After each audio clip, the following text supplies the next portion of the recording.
let's stop pretending. You've heard the jokes, you've watched the clips, but most men, and even most women, still don't understand what squirting really is, what causes it, or why it's so deeply misunderstood.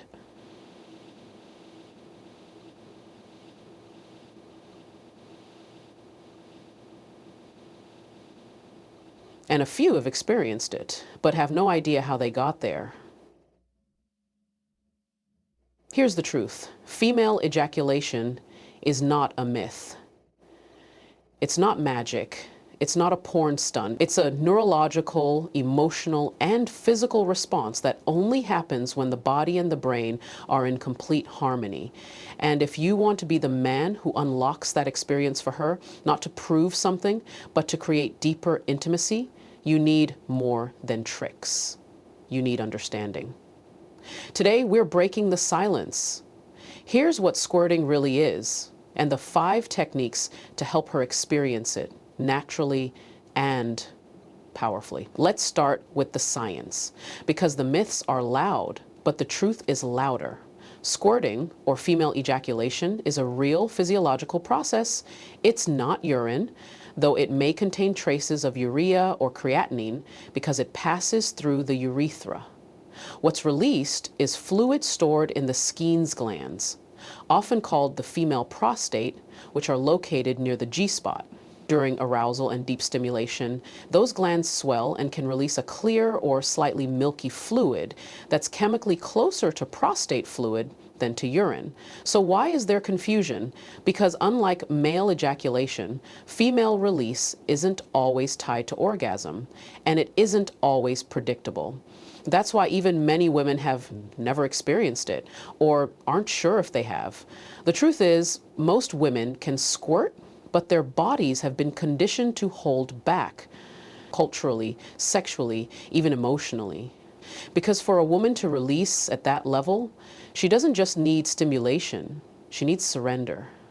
Squirting isn't about friction. It's about feeling safe enough to let go of control. That's why technique alone isn't enough. You could apply perfect pressure, hit the right spot, follow every tutorial, but if she's tense, disconnected, or trying to perform, it won't happen. Female ejaculation is part physical, but it's entirely neurological. It requires a calm, parasympathetic nervous system, what scientists call the rest and digest state. That means she must feel unjudged, unrushed, and fully in her body. When that happens, her body doesn't just react, it releases. The bladder empties, but not like peeing. This is a pressure buildup from the anterior vaginal wall. And when she lets go, it's not just fluid, it's emotion, memory, tension. That release can be powerful, tearful, even spiritual, because it bypasses the thinking mind and speaks directly to the nervous system. And that's why most men never see it. Not because it's rare, but because they've never created the conditions that allow it. This isn't about performance, it's about presence. If you want to be the man who helps her reach this level of release, stop chasing the reaction and start honoring the process. Because what you're unlocking isn't just liquid, it's liberation. If you think the G-spot is a magic button you can just find and press, you've already missed the point. The G-spot isn't a switch, it's a system. It's not about force. It's about finesse. Anatomically, the G-spot is located about 1.5 to 2 inches inside the vaginal wall, toward the belly button. But it's not one exact spot. It's a zone made up of spongy tissue surrounding the urethral sponge and Skene's glands. When aroused, this area becomes engorged, thickening with blood and becoming sensitive to deep, firm, and rhythmic pressure. Now here's where most men get it wrong. They attack.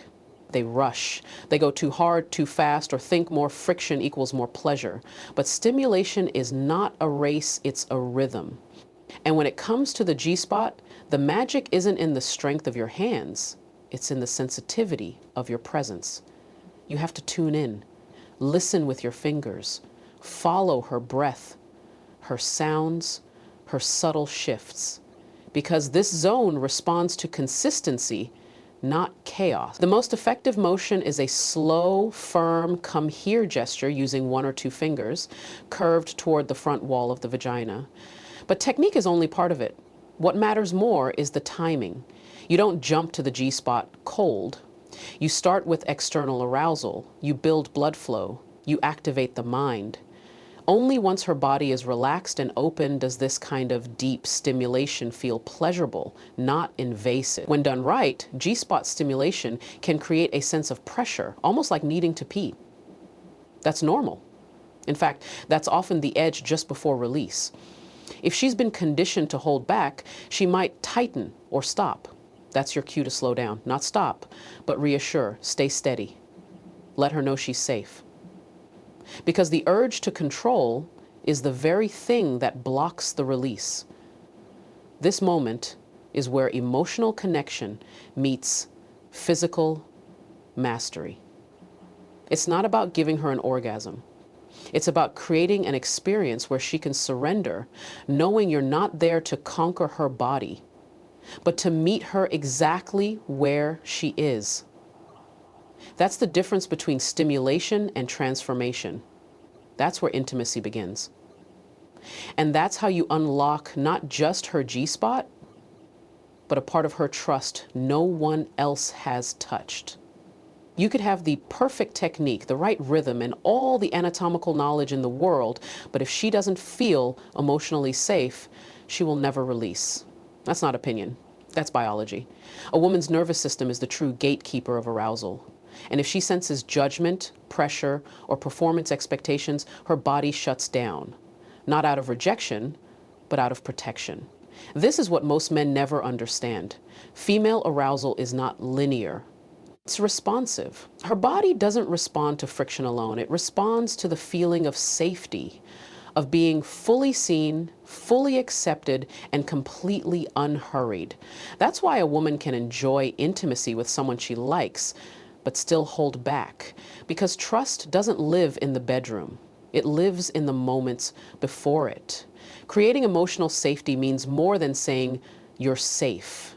It's in your energy. Do you make space for her feelings, or do you rush them away? Do you ask how she feels, or do you just assume she's ready? Do you look at her with presence or with expectation?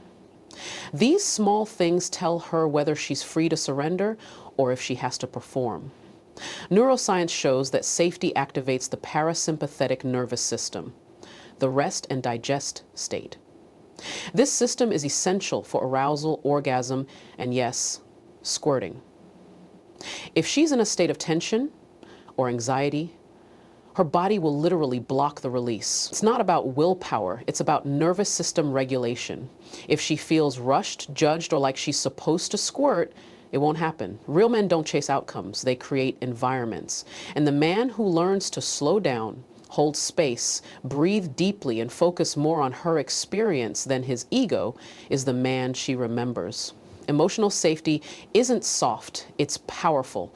Because when a woman feels safe, her body stops protecting and starts expressing. That's when true surrender begins. So if you're serious about helping her access that level of release, don't just learn technique. Learn patience. Learn attunement. Learn to hold space without needing to be the hero. Because she's not a performance, she's a person. And when she finally lets go in front of you, it won't just be a physical release. It'll be the purest form of trust she can offer. Most men miss it. Most men struggle to share fully and wholly.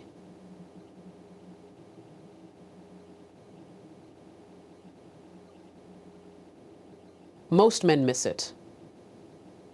So I want to take a moment to share some thoughts on what it means to be a physical release. It'll be the most fulfilling, most temperate, and most freeing for most of us. The subtle signs, the body language, the shifts in breath, in muscle tone, in sound, they're too focused on the goal, on did she come or is she going to squirt? But the truth is her body always speaks first. If you're truly paying attention, you'll notice it long before the release ever happens. The question is, are you listening? There's a pattern to build up. It's not loud at first, it's internal. You'll feel her hips start to rock or stiffen. Her breath becomes shorter, or sometimes pauses entirely. Her pelvic floor tenses. Her thighs may tremble. Her voice lowers, or she becomes quieter. These are not random. They are biological markers that her body is preparing for either orgasm or release. If you push too hard here, you'll break it. But if you hold her through it, you amplify it. Squirting isn't like pressing a button. It's a wave, and it begins with small contractions, ones she may not even be aware of. If you stay present, maintain rhythm, and give her the confidence that she doesn't need to rush or explain, the wave intensifies. But most men panic here. They get excited and speed up, thinking they need to finish the job. That pressure, it kills the moment. She doesn't need speed. She needs permission to keep feeling. This is where true skill separates men from boys. Boys chase reactions. Men read responses. A skilled lover learns to ride the signals, not overpower them. He doesn't need to be told what to do. He can feel it. Because he's not performing, he's connected. He notices when her hands grab tighter, when her breathing becomes more erratic, when she starts trying to hold back. And instead of asking, "Did you come?" he reassures, "You're doing amazing. Just let go." Those small phrases, spoken with calm authority, are more powerful than any move you could make with your hands, because they tell her, "I'm here, I see you, I'm not going anywhere." That's what allows her to fully trust the wave, not because she's trying to squirt, but because she's allowed to feel everything without fear. The signs are always there, but only men who slow down, stay grounded, and lead with emotional intelligence will ever notice them. And when you do, you don't just witness her body releasing, you witness her walls collapsing in the best way. Let this sink in. If you're trying to make her squirt, you've already lost. Because the goal-oriented mindset turns intimacy into performance, and performance kills connection. The most powerful experiences in intimacy don't come from trying harder. They come from slowing everything down. The female body doesn't respond to pressure, it responds to patience. From a neurochemical standpoint, slowing down triggers oxytocin, the bonding hormone. It calms the nervous system and deepens trust. It tells her she's not a project or a performance. She's a person being felt, not just touched. That shift in energy changes everything. When you slow down, you create space for the sensations to build. You give her brain time to process the pleasure instead of guarding against it. You make room for emotional release, not just physical reaction. That's what leads to powerful expressions like squirting, not friction, but freedom. Every time you pull back instead of push forward, you're signaling control, not force, but internal mastery. And when a man has that, she feels it. She feels him. She relaxes, she breathes. She opens in ways she didn't even know were possible. Because you're no longer trying to impress her. You're helping her unlock parts of herself she's never reached before. This journey isn't about ticking a box. It's about tuning into every moment. From the first kiss to the slow build-up to the deep, connected touch. When your energy says, "I'm not in a rush," her body responds by trusting. And trust is the foundation of every intense release. Whether it's an orgasm, a tear, or a wave of squirting that comes from somewhere far deeper than anatomy. So slow down, soften your ego, be present. Don't just focus on the outcome. Feel the experience. Because when you let go of needing her to respond a certain way, you create the space for her to respond more deeply than she ever has. That's not just technique, that's transformation. That's sex education elevated into art. And that's the difference between a man who touches her and one who unlocks her.